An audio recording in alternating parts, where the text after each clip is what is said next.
1450 கிராம ஊராட்சி செயலர்களை நிரப்புவதற்கான அறிவிப்பாணை வெளியிடப்பட்டிருக்கிறது. இன்று முதல் இணையதளம் மூலம் விண்ணப்பங்களை சமர்ப்பிக்கலாம். மாவட்ட வாரியாக அறிவிப்பாணை வெளியிடப்படுகிறது. செய்தியாளர் கண்ணன் நம்மோடு இணைகிறார். விவரங்கள் என்ன கண்ணன்? முழுவதும் உள்ள கிராம ஊராட்சி செயலர்களை நியமிப்பதற்கான அறிவிப்பாணையான தமிழ்நாடு அரசு வெளியிட்டுள்ளது. திமுக ஆட்சி அமைந்த பிறகு தொடர்ந்து இந்த கிராம ஊராட்சி செயலர்களை நியமனம் செய்வதற்கான அறிவிப்பானது வெளியிடப்பட்டது. அதன்படி கடந்த மாதம் திருத்திய தகுதிகள் தொடர்பான அரசாணையானது வெளியிடப்பட்டது.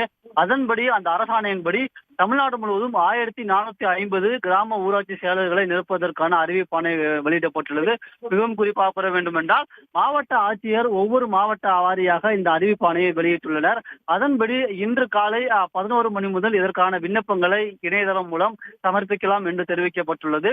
டிசம்பர் மாதம் முதல் வாரத்தில் இதற்கான நேர்காணலை நடத்தவும் திட்டமிடப்பட்டுள்ளது.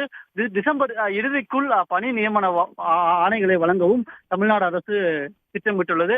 அதன்படி பார்த்தோம் என்றால், இதற்கான கல்வி தகுதி, என்னென்ன இன சுழற்சி உள்ளிட்ட அனைத்து விவரங்களும் தமிழ்நாடு அரசின் ஊரக வளர்ச்சித்துறையின் இணையதளமான TNRD என்ற இணையதளத்தில் இடம்பெற்றுள்ளது.